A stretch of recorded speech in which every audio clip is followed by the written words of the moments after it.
Hello and welcome to another episode of Montana Shares, your opportunity to find out about the nonprofits that make our state so great. I'm your host, Bill Crane, and today I have Kaleena from AERO. Welcome to the show. Thanks for having me. You bet. So let's, as always, start out with the high view. What is AERO? What's the history? What do you do? Yeah, so I'm Kaleena Miller. I'm a program manager at AERO, and we're a statewide nonprofit that's been around Montana for almost 45 years now. Wow. Yeah, it's a long time, really rich history, and we're a membership-based grassroots nonprofit, and so we aim to empower communities to be more sustainable through some of our programming. And so we're in areas of food and ag, as well as renewable energy and energy conservation, and then we also promote resilient communities, which can look like a lot of different things, and food and ag and energy falls within that as well. So we have members, over 500 members around the state, and some of them are farmers and ranchers, different kinds of producers, and others are individual business owners or just enthusiasts of wanting to make the world a better place. Wonderful. We were talking earlier about sort of how do you convey that message. I think you did a great way of, of getting it across. So you have an event coming up, and we're going to focus a little bit on that. Let's get people excited about the expo that's coming up in the annual meeting. Sure. So this is our biggest event of the year, our annual membership meeting and expo every October. So it's October 26th through the 28th this year in Missoula. So every year we move it around to a different community around the state, trying to hit bases of our membership. It's going to be at the Missoula Fairgrounds, and it'll be Friday, Saturday, Sunday. So it's really 2.5 days in total. We start with tours. We have 4 different tour options, and they occur in different parts around the Missoula and Bitterroot Valley. So we'll have tours most of Friday morning, Friday afternoon. We'll have a membership meeting Friday evening, as well as a cake auction and a potluck, which I'll talk a little bit more about. Right. Saturday is mostly workshops, so we'll have a keynote speaker Saturday morning, and then tons of workshops throughout the day that are very interesting and diverse for our membership. And we'll end with dancing and really good food on Saturday night, and then we'll have a couple of meetings on Sunday that are regionally focused, so to divide everyone up in terms of different parts of the state and get really good conversations going about what's going on there and how we can help, and end with lunch on Sunday. Okay. So let's start with some of the basics. How do you register and how much does it cost? You can go to our website at aeromt.org. You'll find the Expo tab first thing on our website, and you can find out different pricing options there. So we have lots of different ways for people to attend in terms of 1 day, 2 days, their whole family. We have different pricing for members, non-members, and we really want to convey that it's open to everyone. It's not just for AERO members, it's for folks who are interested in anything that we do, and we're confident you might walk out of there a member if you're not already one. Good.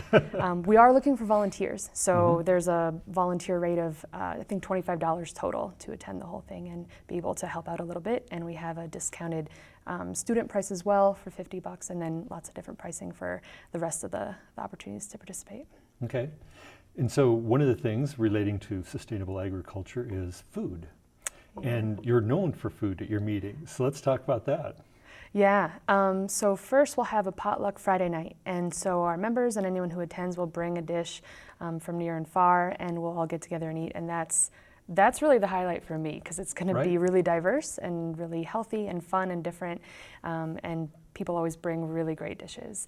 We'll also have a cake auction on Friday night, so we invite folks to bring cakes to be auctioned off, and we'll get into different groups, tables, and then each table will pool together their money and bid on a cake, and then it's shared by everyone at the table, so that'll be another fun food opportunity. And then on Saturday, most of our breakfast, lunch, dinner is provided by Silk Road Catering in Missoula, and so they'll be sourcing lots of local food throughout the conference the rest of the time, which will be great. I mean, the corporations were originally formed to share risk, and I believe that these tables are sort of the smallest and shortest term corporations ever formed. That's a good way to put it. Absolutely, yeah. To buy these cakes. Yeah. And one of them is the rather renowned rum cakes. Are you going to be having that again this year? Absolutely, you can count on it. Okay. So let's go back to the tours a little bit. Let's talk about what you have to offer in that regard. Yeah, we have a robust set of tours that are lined up. We have 4 different tours that are taking place They start in the morning and end around 3 p.m. The first one's going down to the Bitterroot, so they're going to be visiting the Oxbow Cattle Company in Lolo, and they're going to be talking about some of their ethical cattle ranching practices as well as some of their unique land partnership opportunities. Then they'll move to Wildwood Brewery in Stevensville and talk about some of their straw bale construction of their actual building as well as some of the waste diversion processes they have going. And then they'll end up at Homestead Organic Farm in Hamilton, and they have lots of things going on there. They're one of our members. They have organic vegetable production. They have the first Montana poultry co-op in the nation is in Homestead Organics is in that valley. So they have the processing unit for the poultry co-op that they'll be able to tour, as well as they have different agritourism opportunities. So they have lots of ways that they're bringing people to their farm for education, for fun. They have kids camps, they have yoga classes there, so they'll be able to talk about everything they're doing and how they're doing it. The second tour is more Missoula-centric, talking about resourceful community building and just community resiliency. So they'll be visiting Home Resource in Missoula, which sells reusable building materials. They'll be going to the Missoula Urban Demonstration Project, or MUD, which is a community tool library. They'll also visit Shelter Designs, which designs yurts. And then they'll end up at Free Cycles, so talking about biking and alternative transportation. The third tour is going westbound outside of Missoula, and they're going to first visit Missoula's wastewater facility and just understand everything that goes into that and some of the energy-saving components in that facility as well, which can be applied to other facilities around the state. And they're also going to visit the Frenchtown School District, which has a new greenhouse as well as a new aquaponics system in that classroom that's going to be up and running this fall. So that's pretty exciting. The third area is a University of Montana or Farm to College tour, and they're going to be visiting Garden City Harvest as well as the University of Montana's Farm to College program. So they'll be talking about how do institutions do this and source lots of local food. What does that look like? What does their waste diversion look like? Public outreach at that kind of big institutional level. So those are the four tours, lots of options, and take up a good part of Friday, but will be really exciting. I've been really looking forward to the tour options in Missoula because lots of things are still growing in that area at the end of October. Right. Not the case in some other parts of the state, so it should be really, really hands-on and a great visual experience. End of October, we could be having snow here. Right, and in Butte, we probably will be having snow. Exactly. Okay, and then you also offer workshops. So let's talk about some of the workshops that'll be part of the event.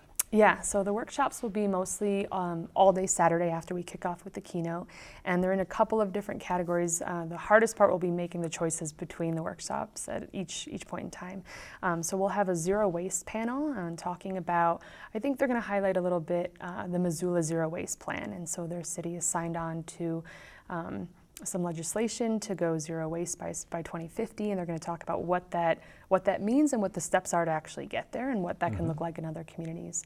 There's also a company that's going to be talking about plastic recycling specifically. They're called Precious Plastics Missoula, and so being able to take our waste, our used plastic, grind it up and make it into new materials right there in Missoula. And so they're doing that model in other communities, so they're going to talk a little bit about what they hope that looks like in that community. There are also some climate-focused workshops. So one is called The Effects of Climate on Nutrition, Ag, and Human Health, and another one is talking about the carbon footprint and a proposed carbon tax nationally. So that'll be interesting and is still a hot topic and something that folks are really interested in. What does that look like in the future? How can we contribute and get educated on how to move that forward? There'll also be food and ag related workshops, one creating resilient seed systems, another how to create essential oils from plants, so a very hands-on how-to workshop, and another one methodologies for assessing your farm's resilience. So that kind of touches on the keynote aspect and the speaker that we're going to have to kind of set the context for the whole conference. We also have workshops on rocket mass heaters, climate battery designs, energy savings through different innovative techniques, a do-it-yourself small home aquaponics workshop, and small engine maintenance will be covered, as well as cooperatives. So what is a cooperative? What does that look like? What kind of cooperatives exist in Montana? How can that work for the food and ag world? And also an emergency information workshop called Hazard Ready, so tailoring emergency preparedness for individual residents. So really spanning kind of a wide spectrum to meet everyone's interests and needs. Okay. And you've mentioned keynote twice, so let's go ahead and do the big reveal. Yeah, so Miguel Altieri is going to be our keynote this year. He just retired from being a professor of agroecology at UC Berkeley after 37 years of service. So we're really excited to have him talk, and his keynote is going to be titled Agroecology, the Only Viable Path to Feed a Planet in Crisis. So he's going to talk about the urgency of sustainable ag. He's going to highlight decades of experience in different countries that he has implementing systems, and he's worked closely with farmers to implement principles of agroecology, and that's really relevant to Montanans, to how we're looking and talking about agriculture and the AERO community in general. So it should be a really great way to set the stage for other conversations happening on Saturday and people thinking about their land, their farming, and also as consumers, what's important to them and how they can get involved moving forward. Okay. And you talk about setting the stage in this world leadership. I believe I just saw an article that says Montana is the leader in organic lentil production in the world.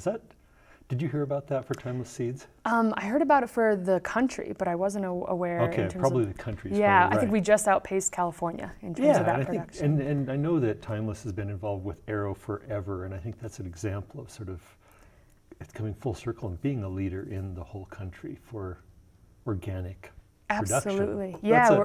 That's great success out there, in my opinion. Yeah, I agree. They're not only Timeless isn't only a sponsor of this event for us, but they've been, one of the founding members and tell the story of the beginning of AERO and some of the leaders that created our organization through the story of their business and the story of changing the movement of what agriculture means to Montanans in the state. So it's really great to see some of those successes and continued success, and it's great for the whole state, for sure. So I didn't know that, but let's segue into the sponsors with Timeless being one of them, I guess. Yeah, Timeless is one of them. It takes a lot to put this event on every year, starting with our Expo committee of just folks who have arranged, who are mostly our board members and folks in Missoula who have helped out. And we also have Timeless Food, as you mentioned, as well as 13 Mile Lamb and Wool Company, Missoula Federal Credit Union, Shelter Designs, FarmLink, as well as just the city of Missoula, particularly their Tourism Business Improvement District, the Fairgrounds, the Fairbridge Inn, and again, our Expo committee. I can't say enough about the time they volunteered to put this together. So yeah, very exciting. Okay. It sounds like a great time, and I think I actually may be in state then. Oh, great. You should definitely. I have to say that the plastics thing, I don't know if people are aware, but China has cut back drastically on what plastics they're accepting from the world, but also primarily from us. And so I think dealing with that particular issue locally will be a really important workshop to attend. Yeah. Because it's going to be changing our recycling landscape significantly. I agree. And with that change over the past couple of months, just with that news in China, that's affected all of our markets and the way that we're recycling in the country and in Montana. And so we always have a challenge in terms of long distances to haul our materials. Right. And so the prices are challenging that way. But with that particular workshop, I think it highlights that kind of innovative community-based solution that Montanans are really good at. So there are some really small scale, with other products too around the state, solutions that folks are coming up with. So the more that AERO can help spread the word and share some of those lessons learned and what folks are doing, that's what we try to promote all the time. Right. And while that may be of interest to me, someone else may find something else totally interesting. I'm sure they will. Yeah. Well, thank you for coming on the show today, and thank you for putting on this wonderful expo. And I hope that everyone that listens will think this is super interesting like we do and come out and visit the expo.